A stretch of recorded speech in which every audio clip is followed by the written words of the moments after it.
Brother, welcome to UpTalk. It's a pleasure to finally have you here. Sean, buddy, it seems like we've been trying to do this for about a year now. So Forever. yeah, it's good. It's mostly my fault, like it usually is. Oh, But yeah, this is gonna be great. Thank you. You sent me some swag to wear today from Tier One Response, and I love it. no problem, pal. Looks good on you. Yeah, tier response looks good on you. Tier Response. Why'd I add a one in there? It's not Tier One Response. I just added it in myself. I just made it up. I think Tier Response. Man, that's the kind of day it is. That's the kind of morning it is right now. That's okay. It happens. But no, it's great. I always love the look of it. Looking forward to hear the story behind it. So before we get to that, Keith, obviously I always go back to the origin story. So where did you grow up? Yeah, so I've always lived in Ontario, Canada. I grew up north of the city in a small town, and kind of had those small town roots. So I'm not a big city living guy. I kind of like rural areas and small town values. So Yeah. yeah. And was there a family link to policing and law enforcement for you?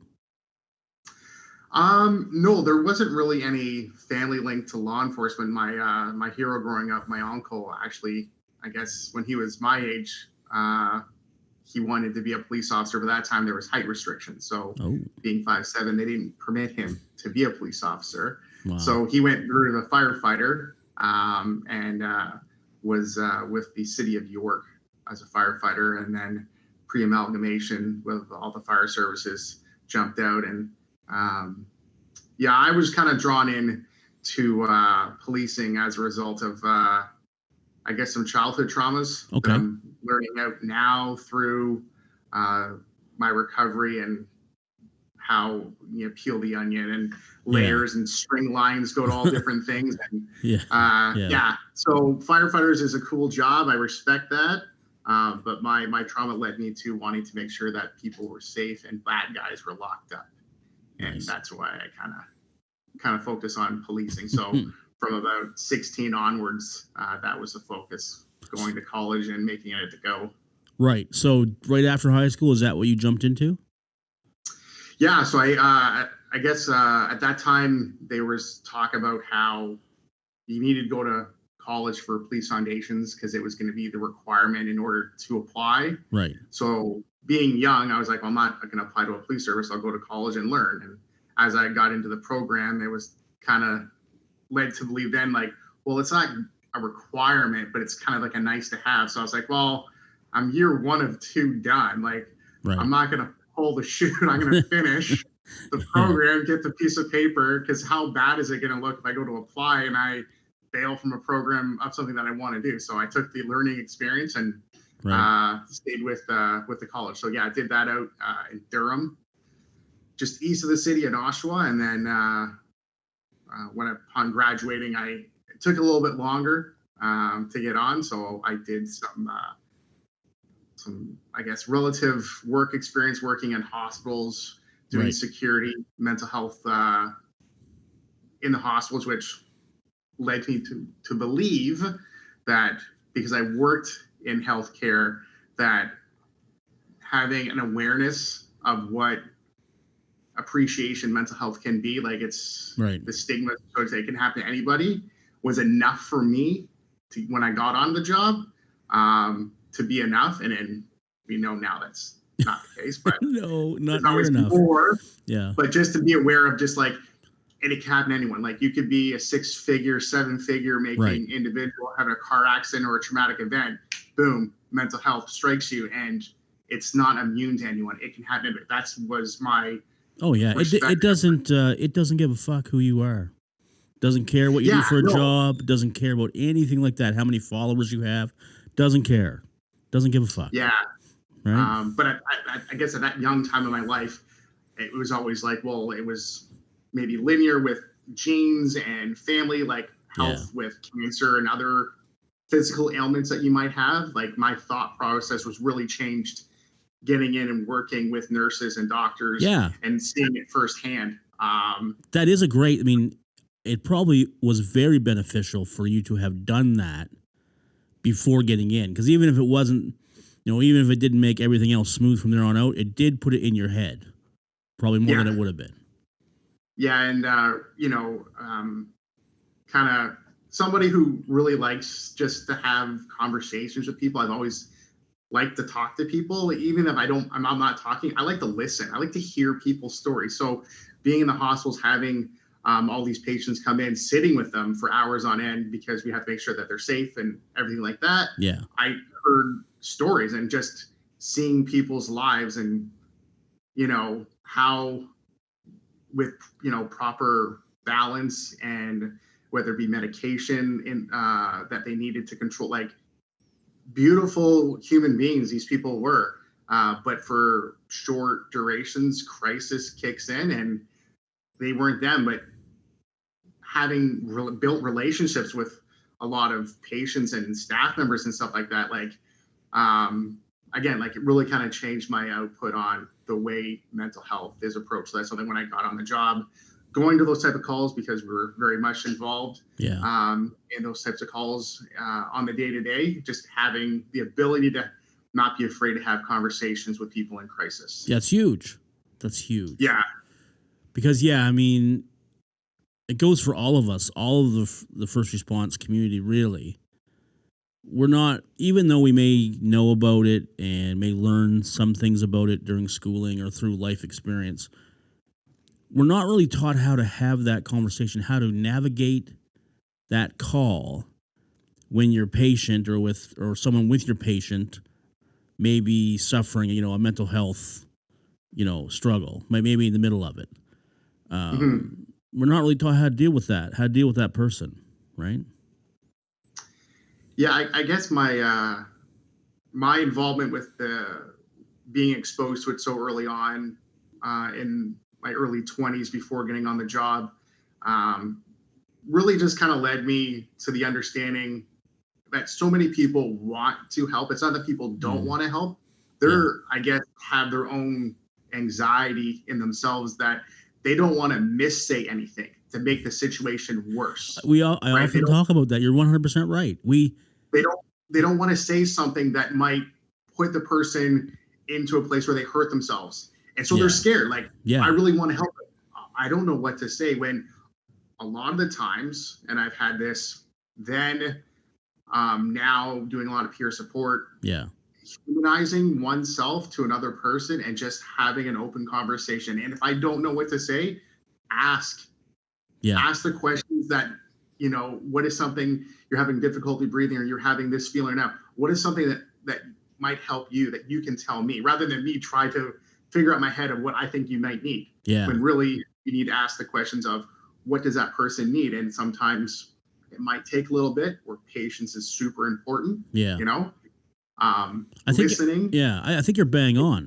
Like I think that's mainly what it is that we think we need to say something special or something life-changing to this person, when the direct opposite is true. We just need to be there and talk like we always talked. We don't need to say anything special at all. That person just wants to know that they're not by themselves. That's all. Right. That's it. Like holding that space and allowing that person to feel whatever they're feeling. And if they want to talk. If they don't want to say stuff, that they're able to work through, but just holding that space and allowing it to be an acceptable, open space that you're welcoming anything they might say, and you're not uncomfortable because you're just an individual with another individual helping them out. Like it just like really like basically humanizing things. And that's one thing in my policing career, and like I've always tried to do. And some people say it goes against the grain of, the paramilitary status of humanizing yourself. But I've always found humanizing yourself in situations allows people to kind of see past the uniform, sees past and then just connect with. Truly, that is truly all that's needed. But for some reason, it's the easiest solution, but it's the hardest thing to do in real life for some reason, or just the mind games that go on. And again, being frozen and not ending up not saying anything, when saying anything at all would have been okay. Like would have been a good choice. So when did you start your career in policing then? So I was hired in 2005. Okay. and then have worked with my organization for its entirety. I haven't jumped ship or anything like that. Primary response, uniform, patrol car, radio, dispatch. That's my life. That was the day to day. Like there wasn't any sort of specialty, real in-depth squads or anything like that to get involved in. The day to day unknown, I guess. So for the first few years, we're looking back now, the first few years, how was it for you? Did you love it? Was it what you thought it was going to be? Yeah, so the first couple years on, like I got hired in my early 20s. And again, this was something that I had put in full effort for 10 years prior to that, right? Like just everything was going towards it. There was no secondary plan. Even every time I was kind of told to wait and come back and apply in another year or whatever, right? It was all or nothing. I didn't have a backup plan that I was satisfied with going through. I wanted to help people. I wanted to be a police officer. So yeah, getting on initially was great. I kind of made policing everything. So, you know, days off were with colleagues, days on were with colleagues. It was everything. Like everything was just 24/7 policing. Yeah. And at that point in time, did you notice any kind of weight, any kind of extra weight to the job? Or was it just all adrenaline at that point? You were just go, go, go? No. So there was weight early on. Was there? My big, I guess, trauma that I've worked through actually occurred probably about my second year on the job. Okay. My wife at the time was pregnant with our first, and I had the unfortunate situation of being involved in an infant death where I was first on scene. So trigger warning to people listening. I won't go into great detail. But yeah, it really shook me. And the doubt of it was all my fault, right? Yeah. My failures allowed all this to happen. Yeah. So then you think it's your fault. When we did have my daughter, who's now 15, she's beautiful, she's awesome. But when she was first born, that's when it kind of all started up with me about up all night, making sure she was breathing, always taking the night shifts, holding spoons under her nose all the time, making sure she was breathing. And it being my first kid, I kind of put it quietly out there to a few friends and family about like, hey, do you guys experience this at nighttime? Like this unable to sleep at night, thinking your kid's gonna die, and maybe getting up in the middle of the night, checking on your kid breathing and holding spoons on their nose. So is this something that anyone does? Like, does anyone do this? And I had a few of them who were like, you know what, I've done that from time to day. Like you sit there and you stare at your kid, you think they're not breathing, so you get a spoon and you look for the condensation. I've done that before. So having these quick, but not every night, probably, like you were. Right. So yeah. If someone said it to me once, I quickly correlated that, like, okay, well, if that person does it, I'm not weird. I'm good. Yeah, this is normal. Different, right? Yeah. But it totally snowballed there. Hypervigilance, right? So.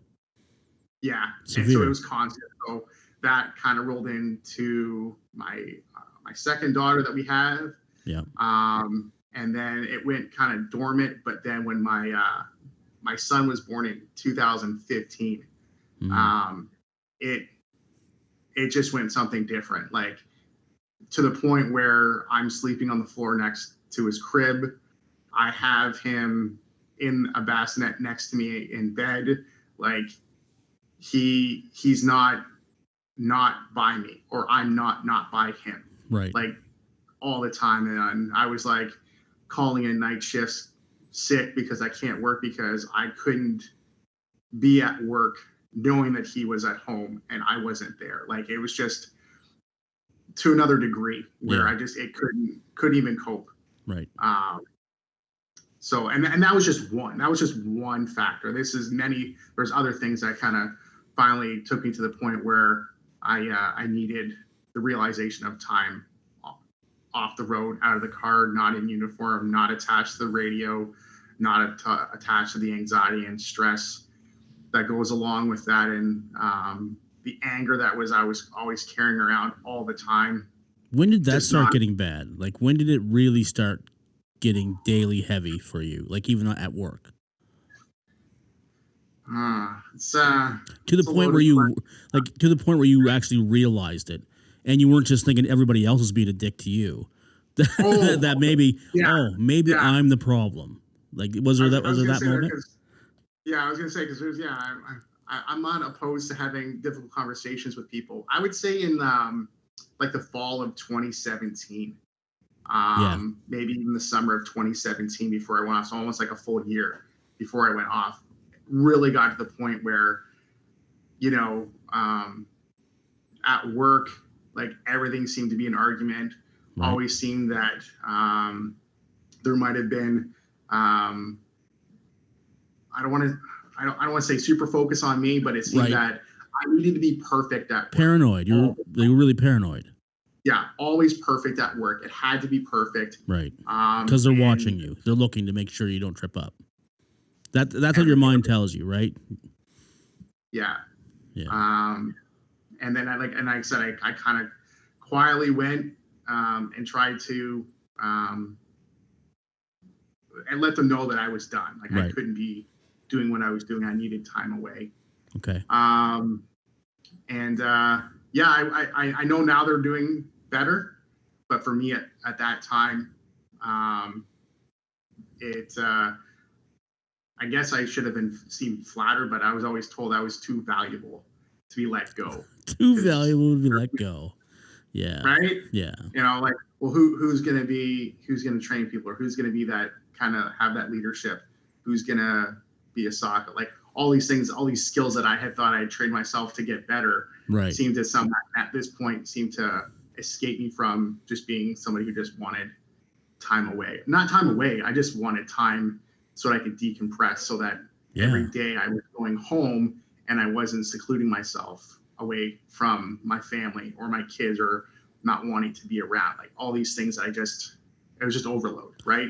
Like I said, using time away from work, like sick days, like you're burning sick days, like I'm at a bushfire, like just I'm burning sick days left and right, just so that I can get 2 or 3 days added onto my days off, so that possibly 1 or 2 of those days that I can actually be functioning to go outside and want to do something, or be present with my kids and not be secluded, in the basement, in the dungeon, away from everybody, in darkness, in quiet, just because I can't comprehend anyone's thought, noise, or any stimulus whatsoever. I just needed complete shut off.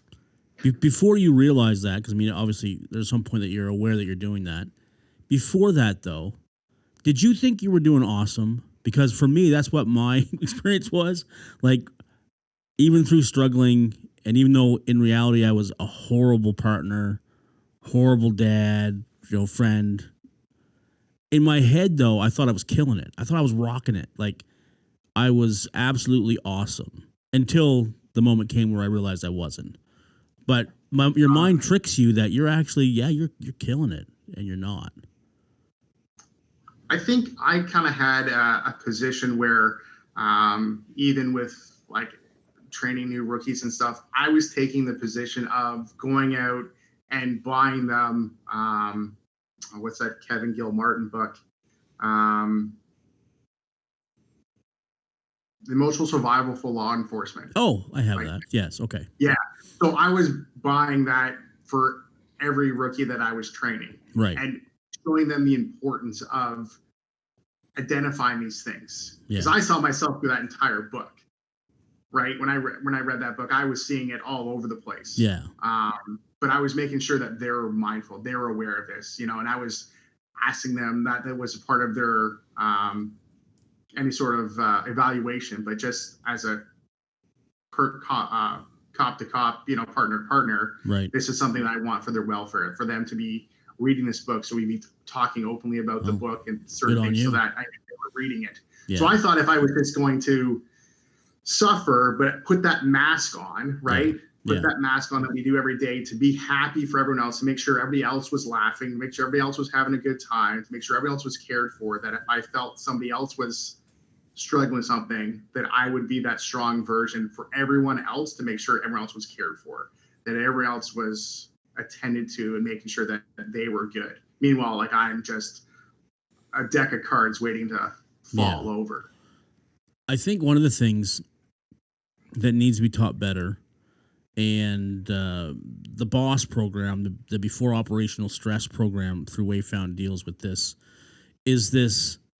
There has to be a deliberate, like when you leave for work, there needs to be a deliberate disconnection from the family you, in order to connect to the cop you, the police you, which has to be a little bit different, right? It has to be that emotion. There needs to be a wall between you and your emotions. You need to do your job, and you have to do that. And I think they teach you to do that very well. They teach you how to flip into that mode really well, but they don't teach you that how to disconnect from the cop you and reconnect to the family you deliberately on your way home. It's like functional disconnection and reconnection.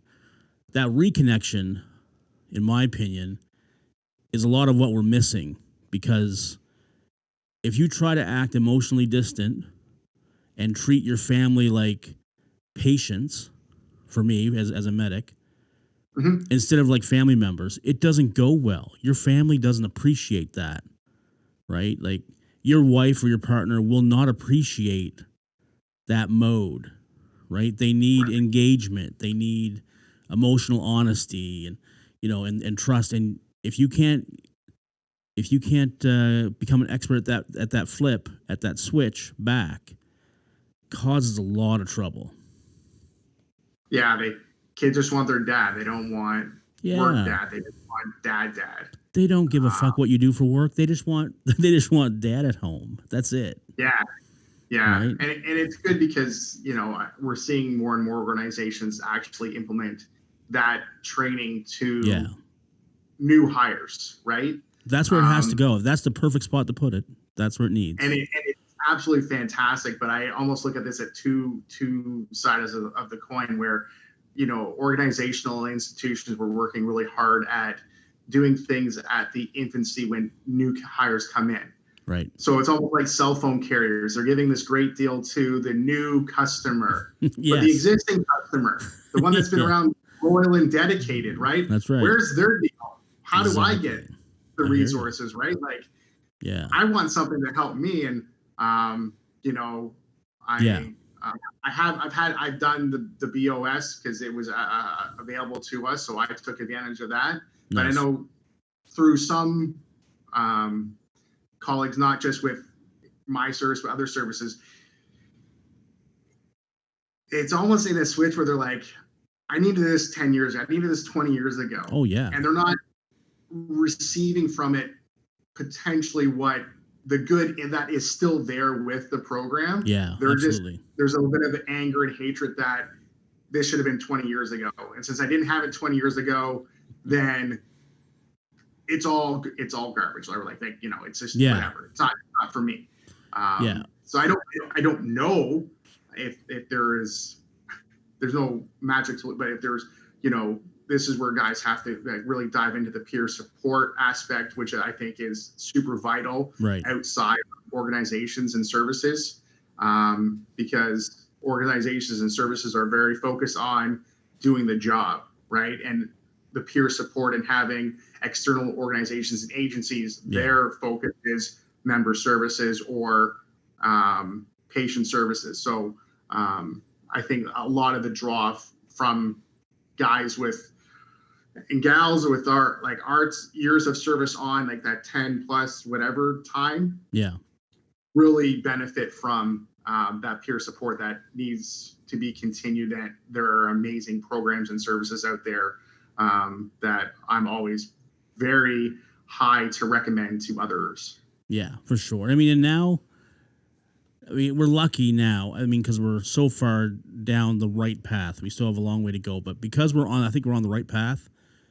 There are becoming lots of programs like BOSS Whether if the Tema Foundation has their PPE for the brain, like it's there's lots of little programs like this, and I think they all help. I think that we need as many of them as possible, right? I don't think there's one cookie cutter program because everybody's different. People are going to connect to certain things and are not going to connect to certain things.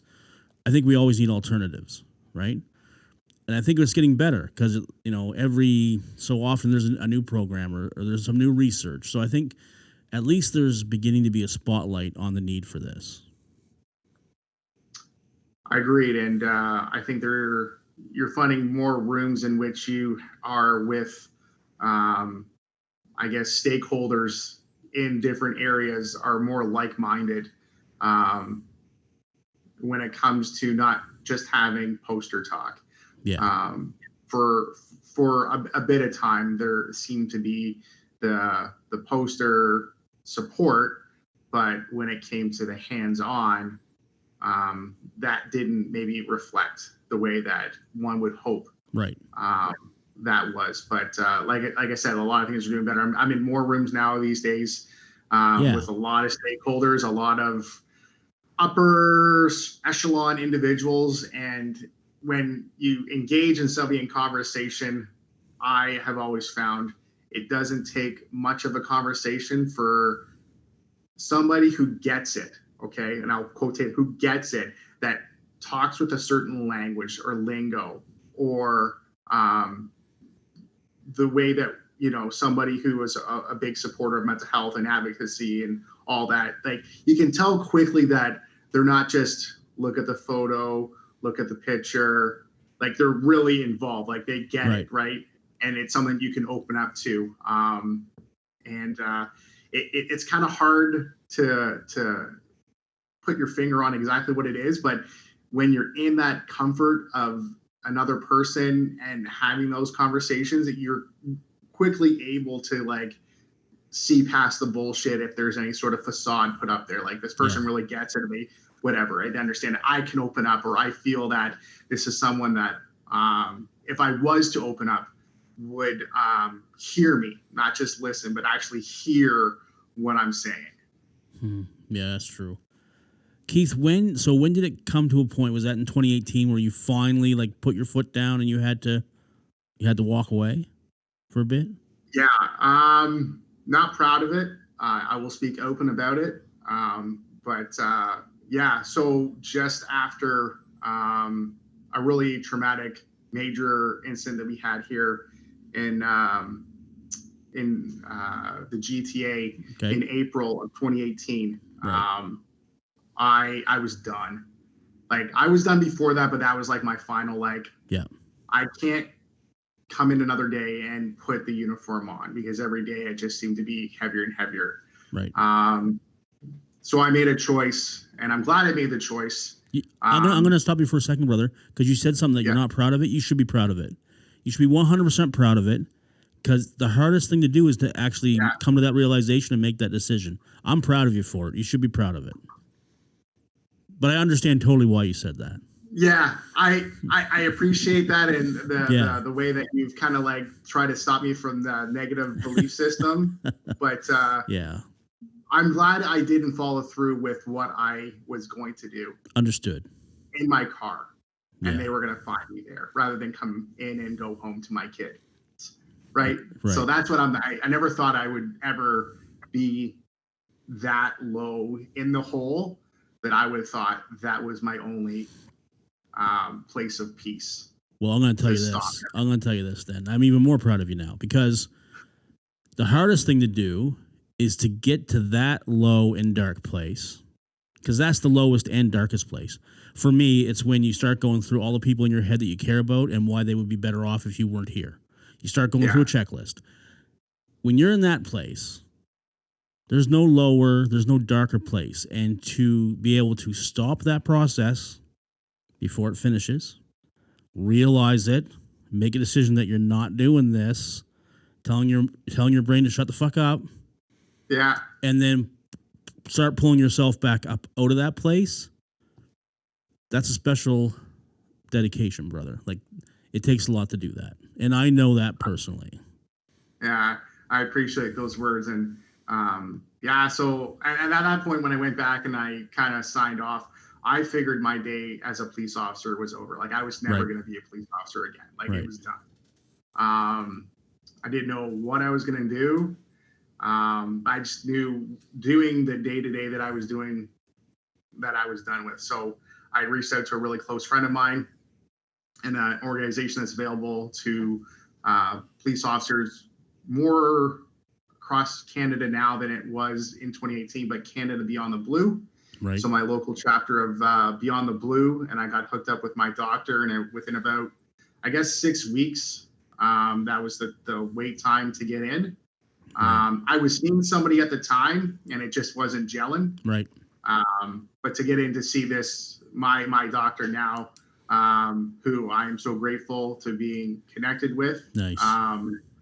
Getting in, going through the whole workman's comp, documents, forms, that whole other loaded. Keith, isn't it amazing? Isn't it amazing that they expect, and I mean, we're not the only ones in this situation, but I'll just talk about us for right now. Yeah. Isn't it amazing how they expect us, with what they know about how the brain is reacting right now because of PTSD, that they know that our prefrontal cortex is offline, so we have zero communication, logic, reasoning skills. They know that. But yet, we need to fill out all these forms upon forms upon forms, and they expect us to get it perfectly right, because if there's one thing wrong, the whole process starts again. Right, and with our hypervigilance, Yeah. it's on like 1,000 degree. Like we know it has to be perfect, and I don't know how to articulate it, because I know as soon as whatever I put down here, Yeah. oh, that's going to be the reason they gong it. Now, fortunately, in Ontario, they have changed the legislation a little bit, where no longer do you have to say on this date. Right. My PTSD was caused. It's kind of like an accumulation, Yep. a cumulative stress, I think that they're getting It's the way more it should be. Way it should be. of it. So because I had a fantastic doctor who was well connected in that space, Good. Working with workman's comp, that was kind of the paperwork. I'm not going to say it was easy. It's not. But I had support there. Yeah. Which is something that whenever I find somebody in a particular situation that reach out to me now, when I do kind of offer my experience with it to help whoever requires it, it's even baffling to them to be like, that's all I need to do. Like the forms are too loaded, but there is a simplistic articulation that can be done that doesn't seem to be so overwhelming, because that's the state that we're living in, that I was at that time. Yeah, just just the I mean, forget all the other stuff once you actually get in the program, but just the administrative process is enough to make you feel defeated a lot. You really gotta stay positive and just know that you got to get through this. It's difficult. Or sometimes like even it's like a deterrent where it's like, it's too much. I'm just gonna keep white knuckling it out. Right. Because it's not worth it. Like I'm going to get rejected. It's not whatever. I'm just going to keep going. Right. And go back into it. And like I said, like white knuckle your career, or just keep grinding through it, and just, but inside you that, needing the time away. So once that was all kind of put in place, and I kind of had that sense of, okay, now I can make like my mental health, my state, my full-time job. Right. Because for a lot of times I thought, well, if I just came out of the fire and off the side and did something on the side, then I would be okay, because then I could focus on it. But I take this almost with a state of gratitude for, an imperfect system that wasn't there to help me, as a state of gratitude, because had not for these individuals taking care of me, it forced me into a position where my recovery was my full-time job. Like going to therapy every week, doing what I need to do. I didn't have to balance work, home, and therapy. I just had to balance therapy and work. I took one whole equation out. Right. So I see it as almost like I found blessing looking backwards that I am now, that I don't know I would be quite to the point that I am now in a whole health than I would be had I tried to still juggle everything and continue working. So being off was super important. Didn't think it was going to be as long as it did. I thought maybe I'd hit a couple months off and I'd be back in the fall. Like, no joke. Like, I was like, I'll be off for a couple months and then I'll be good. 3 years later, when we're doing the return to work, I just didn't think it was going to be that long. But when you start kind of unpeeling things and unpacking stuff and things start coming up, like, you realize that it's been going on much longer than you thought it was, and there's a lot more threads that run through a lot more areas of your life than you ever thought, basically. That we're all connected. Were there any programs, Keith, like over the last few years during your path to growth and healing from this? Were there any other programs that you partook in and were important to you? Yeah. So one program and organization I really speak tremendously high of is Wounded Warriors. For sure. Scott Maxwell is the best. Initially, I didn't even think I could be a candidate for their programs because I'm not military. I don't have previous military. Wounded Warriors, I thought it's great for veterans and militaries that they have that, but there's nothing for me. But when it was kind of informed to me through my doctor and stuff that there was programs accessible for first responders that could partake in the same programs, I signed up. So at that time, I know with a lot more awareness and funding and support, they're able to run more programs. But at the time, like, I was, I guess, a year and a bit on the wait list to get into my first trauma program with them. So I did both the TRP1 and TRP2 programs with Wounded Warriors. And I am so grateful for those programs that I'm actually in a position now where I go back as a peer supporter on those programs and do those same programs all over again, but sit there as a peer lead support for the veterans and military and first responder members that come on those programs, to be that supporter that I had. My Jim Butler, I'll give shout out to Jimmy Butler, who was my peer lead on my programs, and just what he meant to me during these programs and how I could see him. He's an amazing human, and I love him to death. But just to see what he was doing to help others, again, I got into policing to help others. And if I am willing to go on the line every day and help complete strangers at the drop of a call, you bet I better be able to be the guy that's going to come help my fellow colleagues and service personnel in times of crisis and need. And since I really felt that I had something to share as far as my lived experience to connect with, that, again, we both know it goes on longer than it needs to be, but I feel so important that I go back on these programs and share and promote that if someone is, thinking of different programs or a program to help them out, that the peeps and clinicians at Wounded Warriors, they run a pretty top-notch organization and program. So, and they've split off not just with the trauma programs, but they have ones for couples overcoming PTSD every day. They have the survival. They have the spouses program. There's the warrior camp for kids. All these things that are accessible for the full family, because we look at, and they've done in the past with AA, well, the person who is addicted to alcohol or drugs, but then they have the Al-Anon for the family, right? Or Teen Al-Anon, because we all know, like, it's not just the person who is suffering from the illness that is hurting.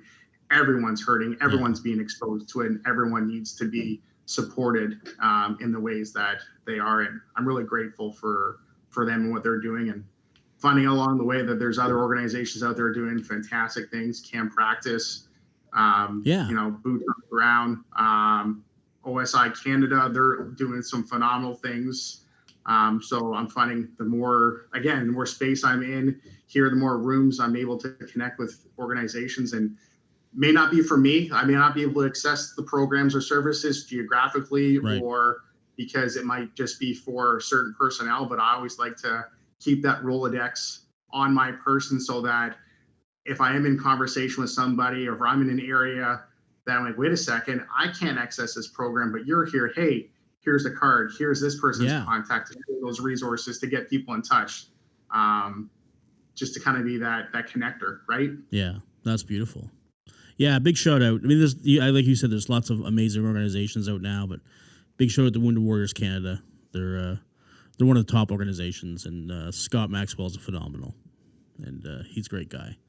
All right, so you step away, you realize that you need to be away, and then at what point in time do you start thinking about wanting to do something else, or wanting to find a new way to serve this community, which ended up being Tier Response? But when did that idea just sort of start? Yeah, so I guess it was layered, because at some point I was always thinking when I was off, like, could I get back to going back to work? Right. I had dealt with the traumas, but my stuck point was the institutional sanctuary traumas. Yeah. Like, was I able to get past that so that I could return to work and be proud to do the job, right? Yeah. I felt I could at one point do the work, but am I going to be somebody that is going to go day to day and, attach my name to something that I don't know if I wanted to support anymore. Right. Because I always thought, like, I could always do stuff on the other side.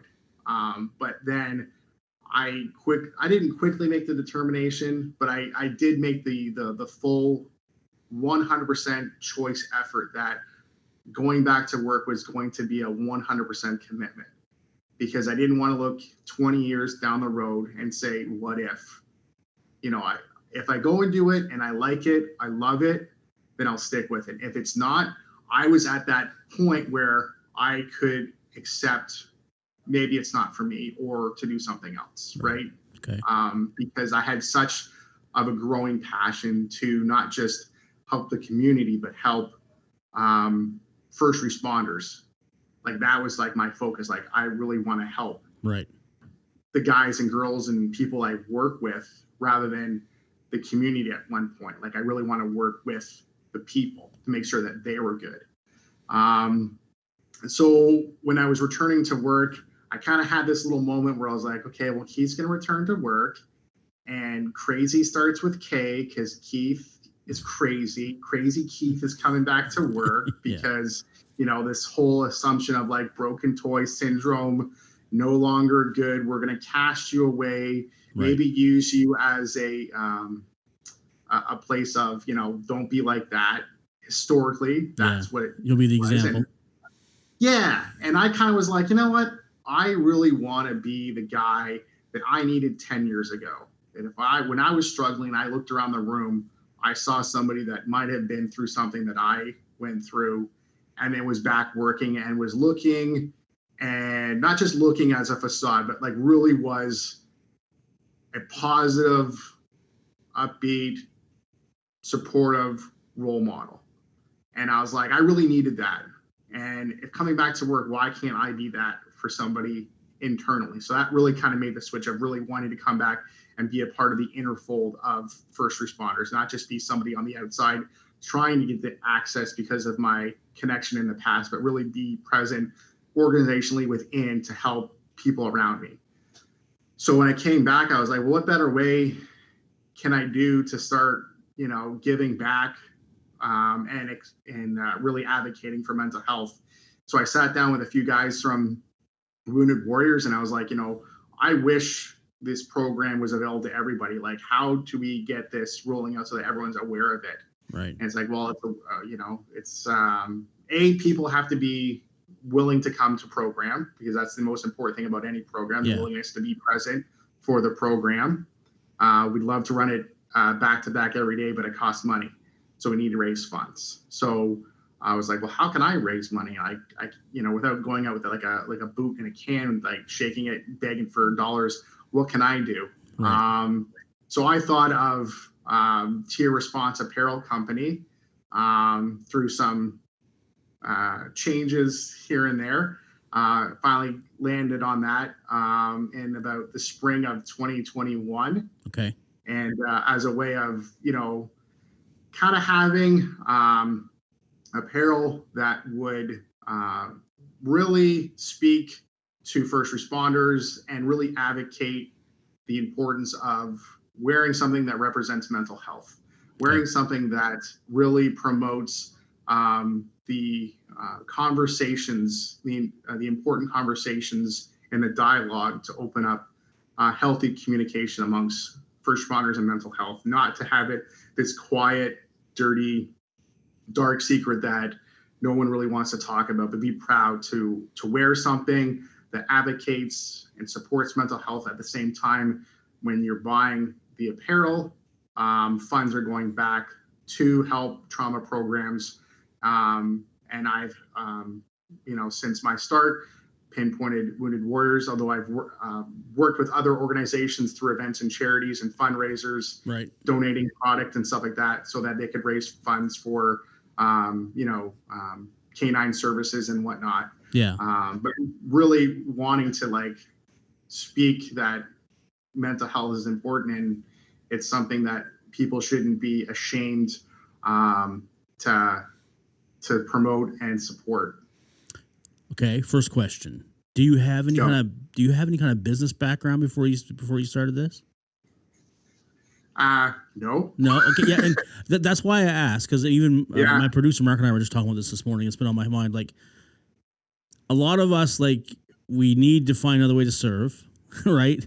And so we'll come up with this. I'm going to do some apparel company, or it's going to be some other kind of company making whatever or selling whatever. And we have zero business background, but we jump into it, right? And I think that's why you see a lot of apparel companies or other kind of companies led by first responders. It's kind of chaotic. It can be kind of chaotic. They're like all big and strong, and all of a sudden they just fall off, and you never hear from them again. And there's a couple reasons for that. I think one is the person. So the Keith Harrison of the company wasn't quite ready in their own path of growth to take this on. Like, we think we are, but maybe we just weren't quite ready because we do it too soon, kind of thing. Or we realize, and once we realize that, we need to take some self-care time, which then pauses the business. It could pause the business, and then maybe we feel like, we're out now and we don't want to start it back up, or we can't figure out how to start it back up. But I think there's a lot of mental obstacles to being successful, which you seem to have navigated, but I think is rare. Do you know what I mean? Yeah, I totally understand the biting off more than you can chew at the beginning, and really kind of surrounding yourself with a core, with a tier. And go. That's where, again, the whole concept and brand around tier response is if I think all first responders should know, but if people are listening that don't know, a tier response is the dispatch call that sends out all first police, fire, and ambulance to attend a scene because of an unknown situation. They don't know what services are required, so everyone responds in a tier. Right. And then as a result of everyone coming together for that call, able to work together, navigate, well, maybe we need EMS, we don't need fire, maybe we need police for a little bit, or we don't need police. Everyone kind of works together. Yeah. So every time that I've been a part of a tier call, I've never felt alone. Everyone's always working together. And my mindset with the whole concept is, if we're thinking of mental health of the call that needs to be addressed, that needs to be responded to, what better way to respond to it than in a tier effort? Because when you're a tier, you're never alone, or I've never been alone. Yeah. So that really kind of started the whole concept when it came to the name, and really the continuous message of everyone kind of together, because historical humans are tribal, right? We have a sense of wanting to belong, but we need to understand that our belonging doesn't need to be massive. We can have a really small core group of people that you can confine in. So when I was navigating this a little bit, I really kind of let the ego go, because Sean, we both know your ego is not your amigo. You can put it on a bumper sticker, whatever. It's not at all. It's going to wreck you, right? If you don't wreck your ego, the world will absolutely do it at the first opportunity it can to destroy you and your ego. Absolutely. So if you can break it before the world can, thumbs up. Yeah, absolutely. So I was able to kind of put that off the side and really just, again, seek and ask the questions. And yeah, there was behind the ball failures. I fumbled behind the scenes so many times that it may have not come out, right? Right. But as you know, learning and growing and being able to take criticism healthy, right? Being able to sit in a room and have people who are experts in their fields or have knowledge that you don't, again, shedding your ego and really accepting that it's helpful, it's love that they're trying to give you, and they're not doing this because they want to see you fail or anywhere like that. They want to help and support you. Yeah. So it's really kind of allowed me, and you know, I've had times where I'm trying to do things where things are self-generating to kind of get the continuation of like information and being present. And I mean, social media and stuff like that. Like my daughters had to help me with like Instagram, because when they're like, too. "Oh man, this is me too, buddy. When you do this, this is going to be a great IG play." I'm like, "What is IG?" They're like, "Instagram." I'm like, "Oh my god." If I don't understand the acronym of IG, how am I even going to use Instagram as this, you know, these platforms of social media and Twitter and whatever? Yeah. But you know, I'm enjoying the journey of the whole concept of building this slowly. So often, you know, things come really quick and flashy, but there's not a sustain. I kind of like to think of myself and the process that I appreciate more of that construction site. So if you look at a construction site for months, it seems like you just got two backhoes or dump trucks pushing dirt left and right and back and forth. And it's like, what are they doing? There's nothing going on. They've just been pushing dirt forever and nothing. And then you can come back like two weeks after and there'll be like half a building built. Yeah. And then it come back a week later and then they got like bricks. And you come back a month later and lights are on and people are moved in. You're like, how the heck did that go up so quickly? Well, people forget, like without that sustaining the foundation, that solid foundation of taking the proper time to making sure that that footing is secure, none of that happens. You can't get anywhere going forward in life and in anything if you just don't take the time to really be present at the beginning and take whatever time you need to do to make sure that once you start momentum, that's not collapsing and going back, because it can be counterproductive. It can be demoralizing. It can be defeating. And we're our own negative, worst critics and self-talk and self-compassion, self-care. Like we're horrible at it to ourselves. And that stuff happens. And then it just only strengthens that little demon lizard in your head that pops out that tells you that you're shit. That stuff happens. And then you're just, oh yeah, it's all red again. Oh, okay. Then, you know, I'm going to wire to have a horrible life. Yeah. The problem is, Keith, that our mind tells us that we can, and we just want to start on the 5th floor. We don't want to be involved on the foundation work or the first 4 floors. I want to jump in on the 5th floor when things are already, like everything's just running smoothly and everything's easier.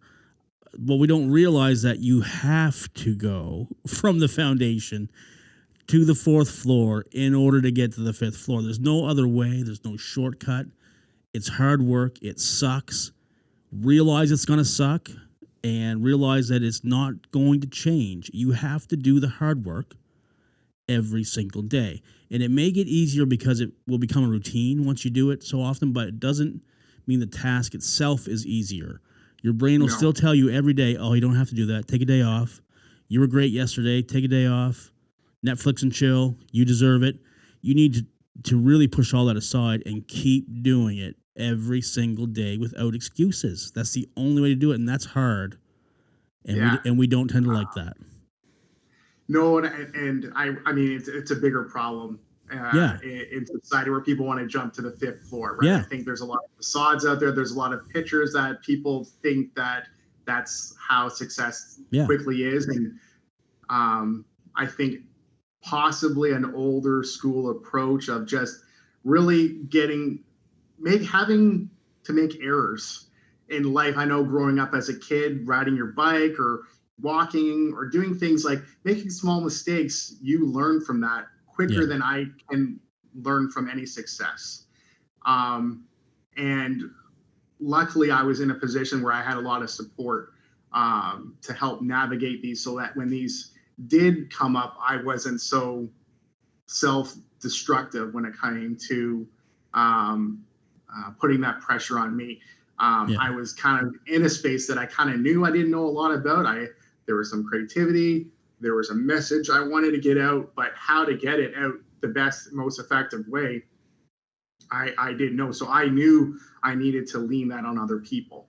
You have to do.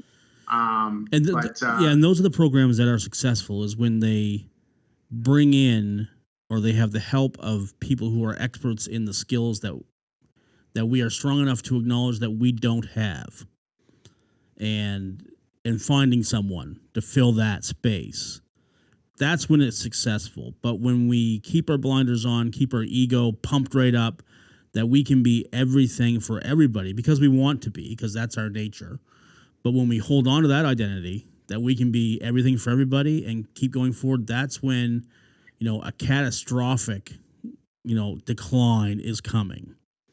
May not be today or tomorrow, but it's not sustainable to do it that way.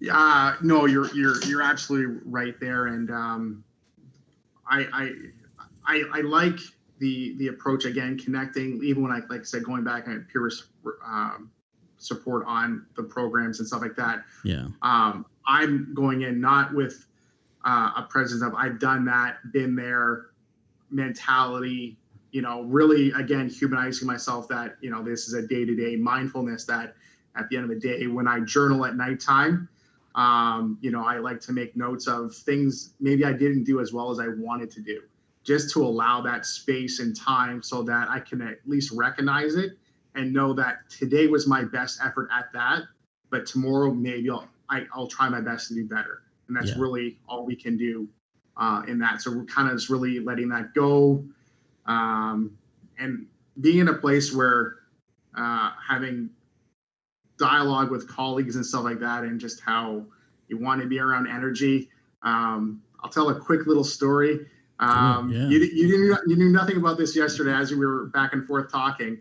Okay. But yesterday I was actually taken to the emerge because as I was here at work, I actually passed a kidney stone, and I was in probably the most excruciating pain I've ever been in my entire life. Where a claymore sword just came in and gutted me, and I was just like, okay, I'm just gonna catch my breath and I can get myself to the hospital. I can drive myself to the hospital because it was near the end. I could drive, I'd be good. And they're like, no.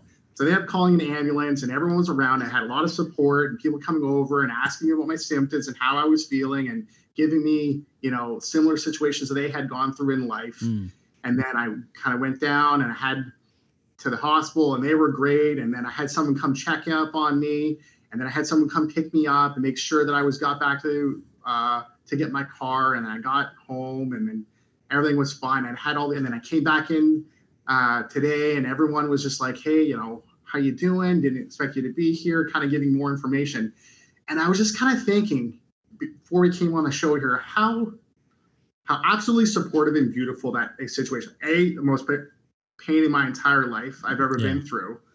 But why was it that a medical situation was so eager for everyone to be vulnerable and tell me their history about how they've been through something like that, right, and be supportive and just take space with somebody medically, making sure I got back to my car, making sure I got home, checking in on me, following up with me today, giving me support.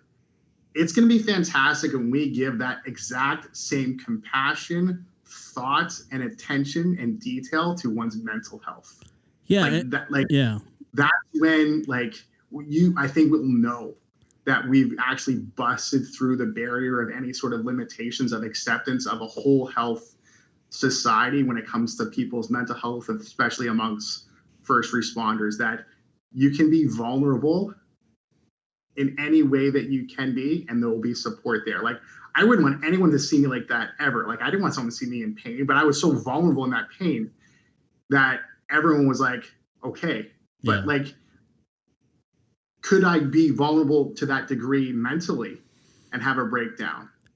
See, I think it loops back to there's a pause if it's going to be there, right? So I think once we get to that point where that there is no pause, there's no second thought of like, maybe that'll happen, that everyone will just be there supporting. And that's what I want to achieve. That's the level of atmosphere that I want of acceptance when it comes to mental health, and, you know, eroding any sort of barriers or stigmas that come to, you know, hesitations to help. Like, nobody was hesitating to help. Everyone was just, well, I think that it loops. I mean, Keith, I think it loops back to what we talked about at the beginning about people not knowing what to say to someone who's struggling. Is because mental health is vague and is never the same for one person or the other. Whereas a kidney stone or a broken arm, people know what to do because he's probably in pain here. I can see what's hurt. Like, I know what's hurt, either a cast or you say you passed a kidney stone. We all know where the pain is. We all a lot of stories, right? I've heard a lot of stories. We know what to do for those people. Like, it's sort of set in stone. This, and this make them comfortable. Blah, blah, blah. That's going to last this long. Like, it's all kind of regimented, right? Whereas mental health is like there's no wear a cast for 4 to 6 weeks, take it off, and you're good to go. There's no recipe like that. So I think it scares people and makes people uneasy, again, to say the wrong thing versus the right thing and what to do and what the person needs right now. And it's just such a hard thing to grasp that instead of trying, it's almost, a lot of times it's just easier to not do anything at all. Yeah, no, which is the worst thing. Absolutely see how, you know, that is very linear when it comes to addressing symptoms. Yeah, medical problems are easy. Yeah, but I think it just went a step further. Like, you know, someone came and checked on me. Yeah, you know, there were people there along the way making sure that I needed help or whatever. Like, and then the conversations afterwards wasn't in the time because nobody really wanted to talk to me until I got, you know, that dose of morphine in me to take away the pain. And then I was able to actually breathe and stuff like that. But like, the conversations afterwards, the way that they saw me in that vulnerable state medically, but then the conversations I had after that, where people are opening up to their history of that and what that has now splintered off to have other conversations about the toll that it's taken on one's ability to function, or the ability of whole health of mentally, and how that all kind of ties in. It's just, again, it was kind of like a system. Like, I think if and when the time happens where somebody's in that state of crisis, that it's going to be just an acceptable, like, flowing, non-judgmental support. I'm here checking in on you. And sometimes that's what people kind of want, right? To go through that emotional trajectory, that if I'm feeling something, it's okay, because, you know, not that I'm being validated in a negative way, or, you know, negative self-talk, or, you know, pump talk to believe maybe it's something I'm wrong. No, these are my feelings. I'm being validated. I'm able to ride that roller coaster, have the society response to what I'm going through, that somebody understands it, so that I'm able to go through it and file that traumatic event or memory, you know, healthy. Yeah, just make it a narrative, just a narrative memory instead of a traumatic one. Yeah, like I'll think back to that scenario as a very unforeseen incident. Yeah. But I'm not going to lose sleep like I've done over other things. I'm not going to have it haunt or traumatic allow me, you know, to avoid certain locations or avoid certain things. That other traumatic events have done, right? Yeah. But that's just like where what you're going through is met with a societal response that like, you know, they're both on level, and you're able to kind of go through an event that's traumatic. That's the way it should be seen and met. Right. So I was just kind of like thinking that all last night, and even today, like before the show, I was just like, man, like I really hope like that day, if I, you know, people go through a crisis or something, like there's that type of response where the sport is going to be there, whether it's accepted or not. Or some guys were saying stuff that I was just like, I'm not looking to get Sunday off to watch football. Listen, Yeah, there's other things I can do to get Sunday I can off. do I that a don't lot easier. do this. I don't need to do this. No, I mean, here's the unfortunate facts. Kidney stone stigma in 2022 is pretty low. There's not a whole lot of stigma around kidney stones. No one's driving to the hospital to visit Keith going, "Did you hear? Keith had kidney stones. He's like off the rails. Do you think he can? Do you think he can be? Could he be a good parent? Can he still parent with kidney stones? Like, there's no stigma around kidney stones, so people are comfortable. Right. People talk about it, right? We need, and you're right. We need to get mental health to that level. And even though we're going the right way, I believe, but there's just a ways to go, and it's going to take all of us. It's going to take all of us doing what we do well, with zero egos, with an intention of collaboration and helping and supporting each other. That's the only way it's going to happen. And Yeah. I was interested because apparel, right? It seems like a tough go because it just, Mark and I, again, we're talking about this, like the profit margins for apparel are tough from the very little that I know. And of course, you're selling this apparel because you want to, some proceeds are going to wounded warriors, right? And it's just tough. And now in these days, I'm wondering, like, where there can be supply issues. Yeah, I don't know if that has affected you or not, but supply issues and all these other kind of issues. And it's a hard thing to make a good go of. That's my impression of, not having been in it. Yeah. Well, supply chains, if it's available, it's for sale. If it's not, I can't get it. Can't sell it. It's one of those things, like it's available, it's available. If it's not, we're waiting. Right. But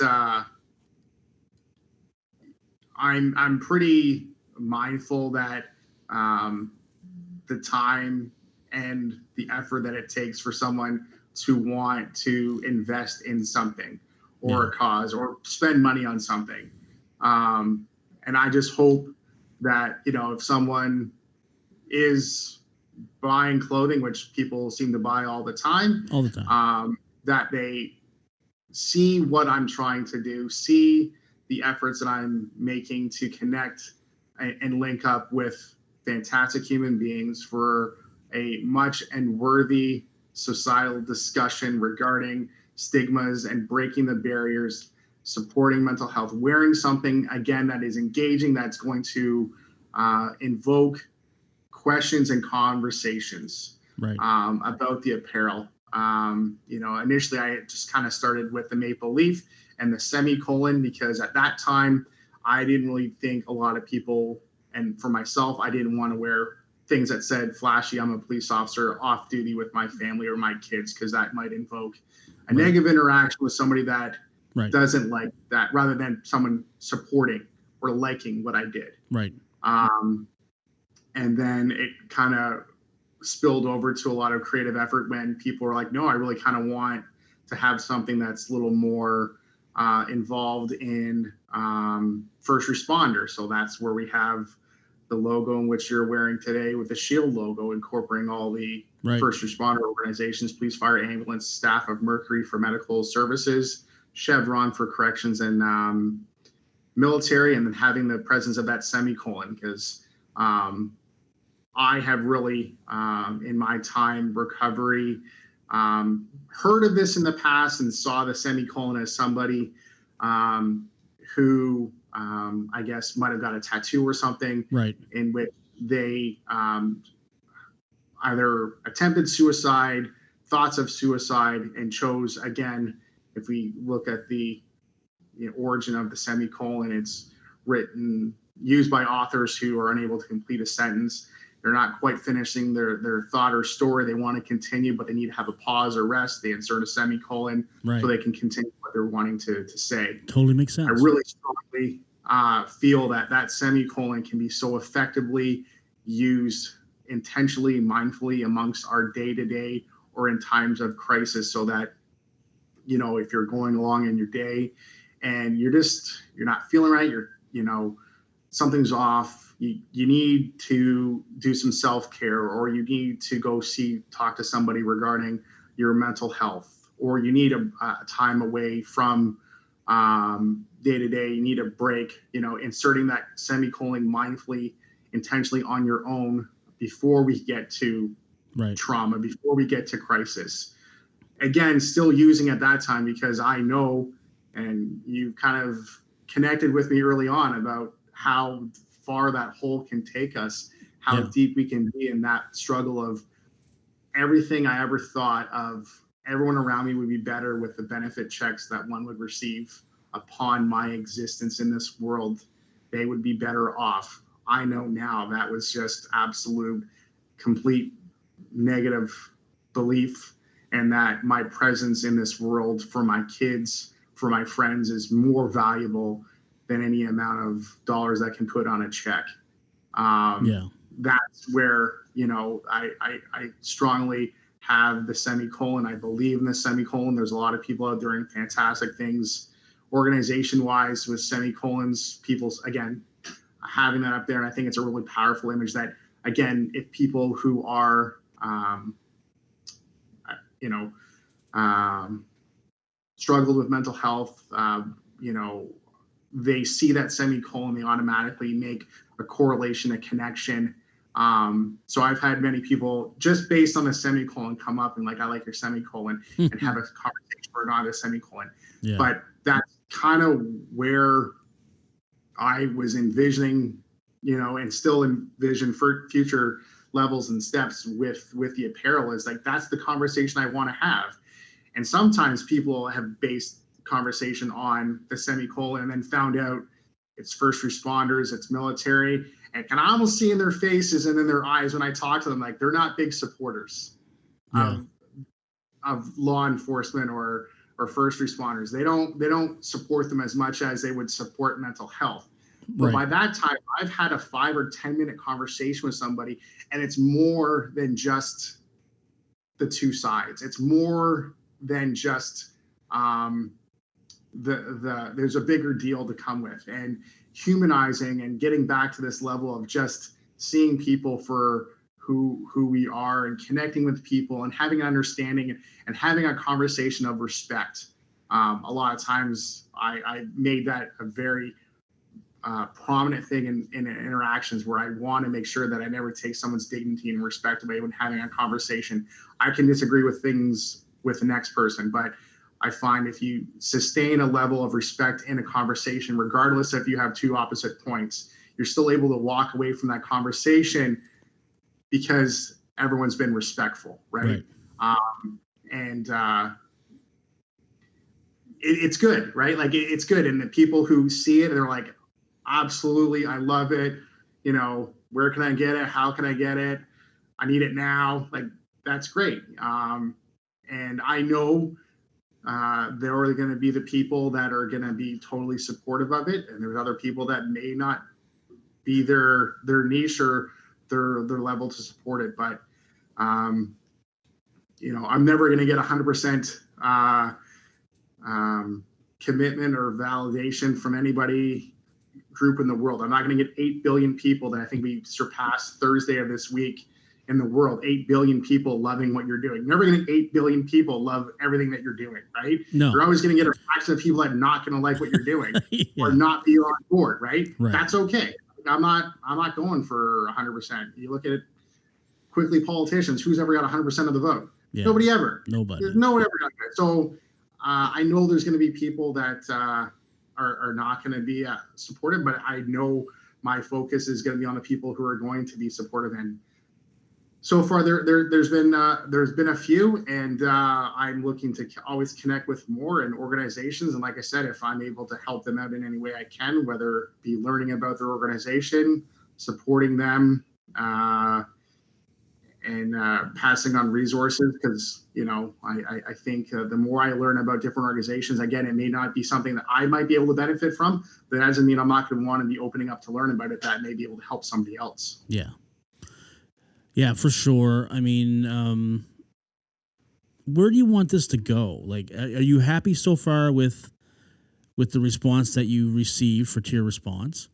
And Um, do you have any plan? Like, where do you want this to go from here? I I look up to a lot of people.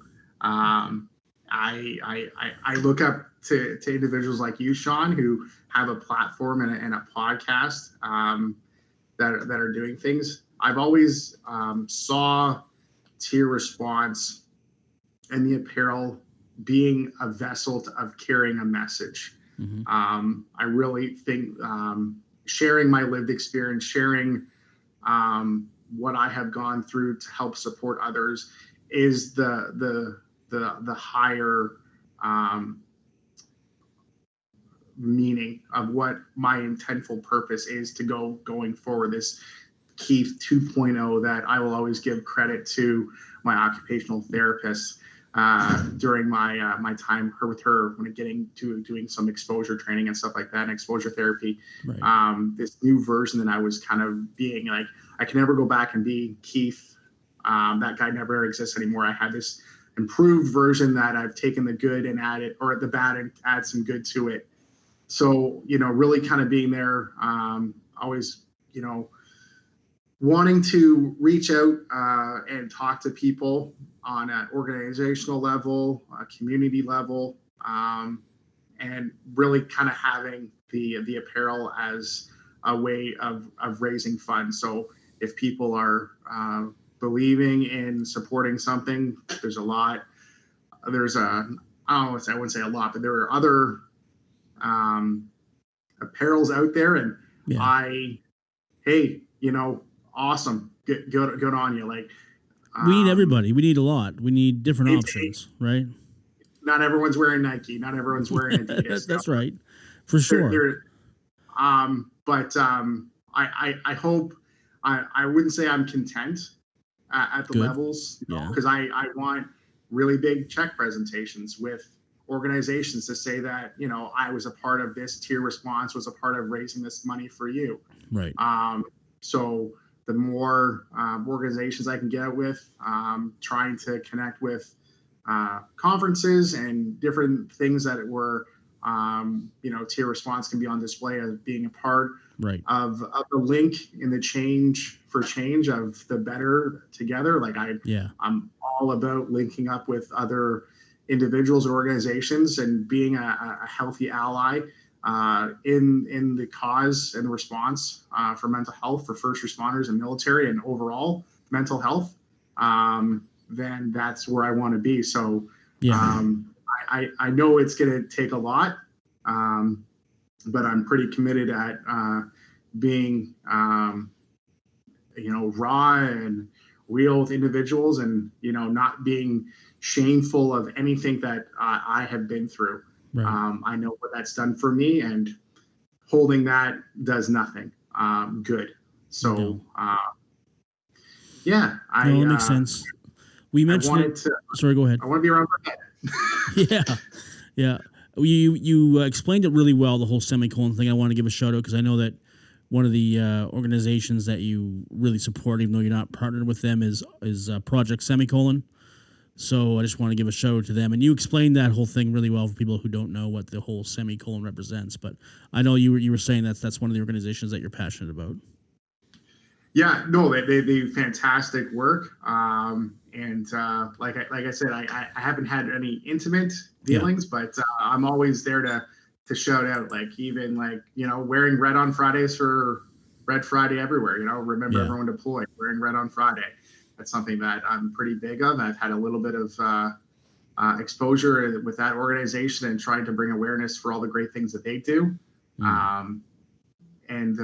Yeah, it's going to take time. You're not going to jump to the fifth floor. I don't want to jump to the fifth floor. I'm really not content, but aware of where I am right now, and that it's very important to be patient and understanding, and being able to learn as I go, because I don't want to be here and gone. I kind of want to have this sustaining going further as long as I can, because as long as I'm around, I'm going to be advocating for first responders. I'm going to be helping anyone that needs a helping hand or a space to feel and be heard. Perfect.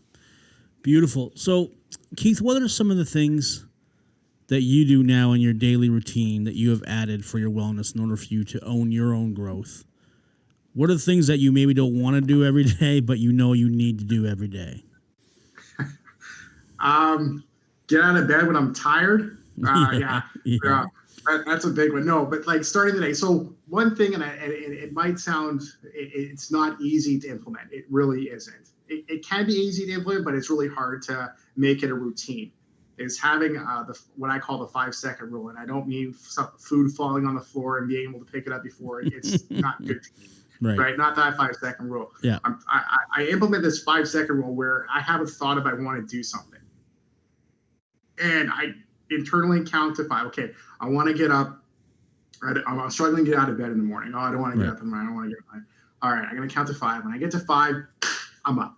I'm out of bed. I'm moving. I'm going. Because I know once I get moving towards what I want to do, I'm better for it, right? Yeah. But if I'm wanting to contemplate on going and doing yard work or doing a task that I don't want to do, or going to the gym, or doing some yoga and stuff like that, or really having some time to just kind of relax or whatever.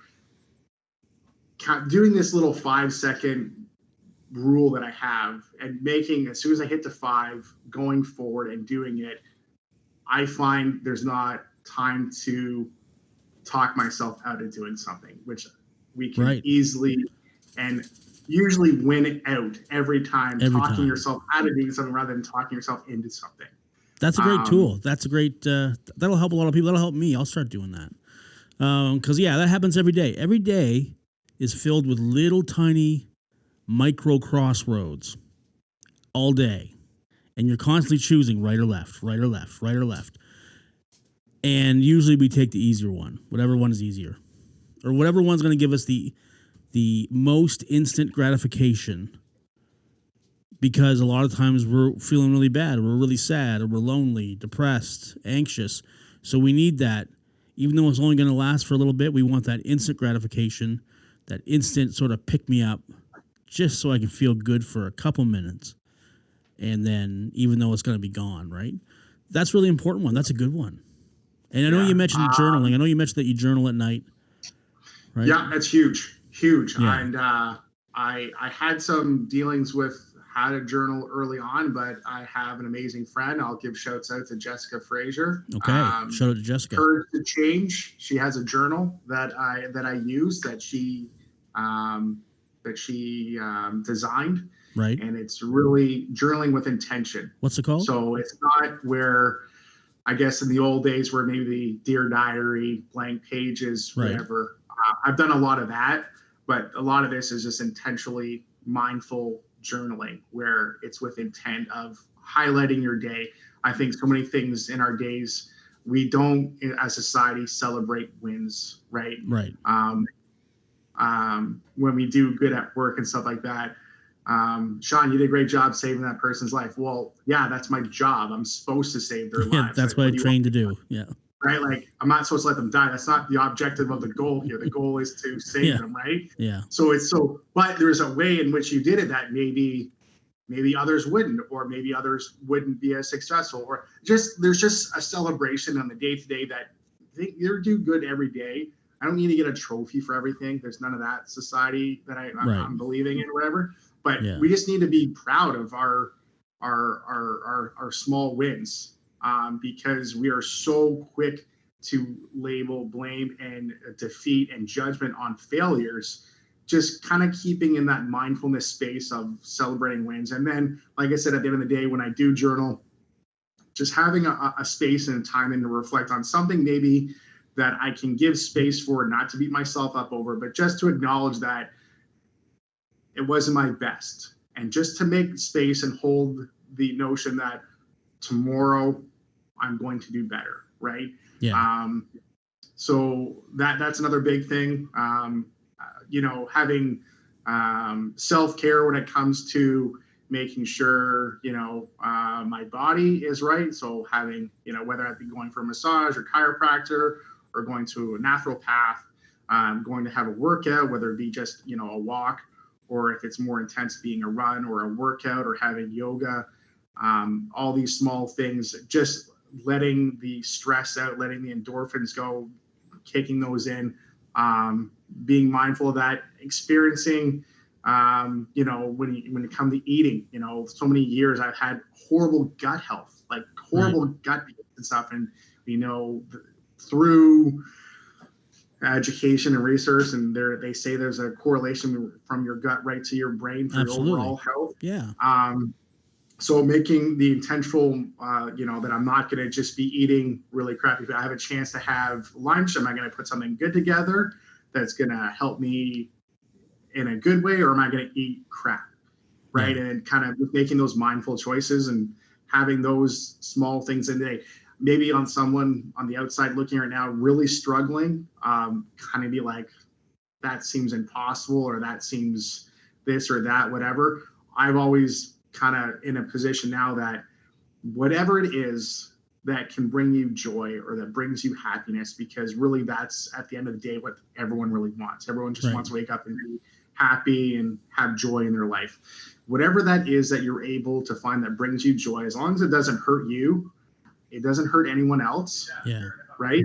Like who are we to judge anybody on what brings someone joy?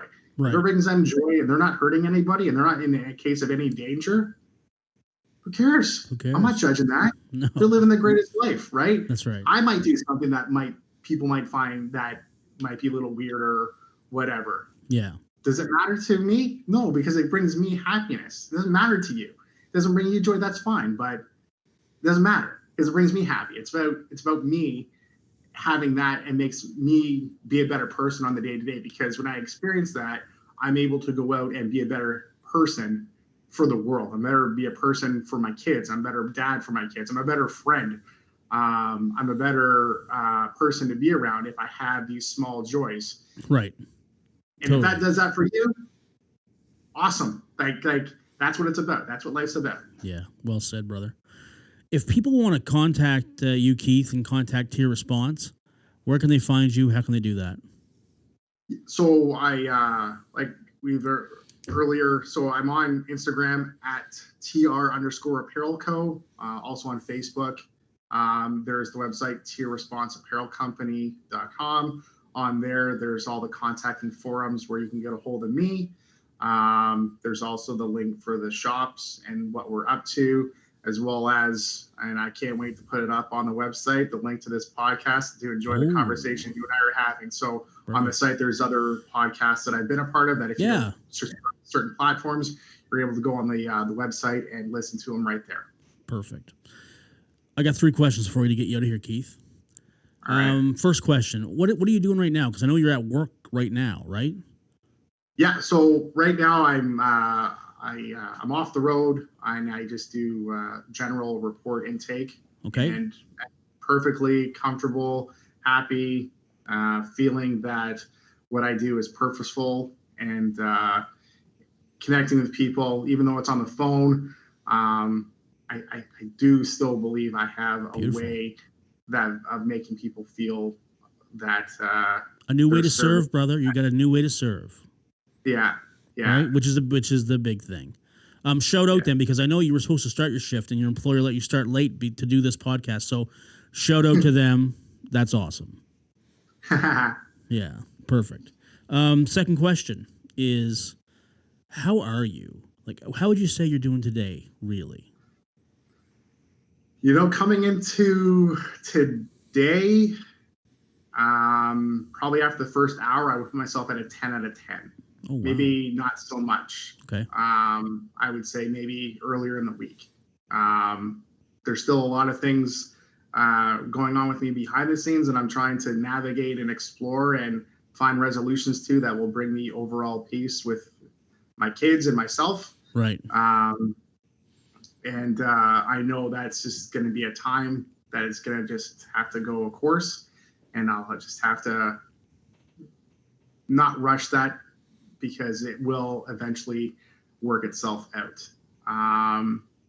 But yeah, no, like I feel pretty good. Like like I said, sitting in the hospital yesterday, I had a lot of time to think and stuff, and gives you a lot of time to put perspective on different ways you want to refocus energy on. So yeah.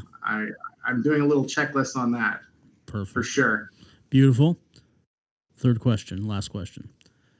So knowing everything that you know now, if you could go back and talk to yourself before your first shift as a police officer, would there be any advice you would give yourself?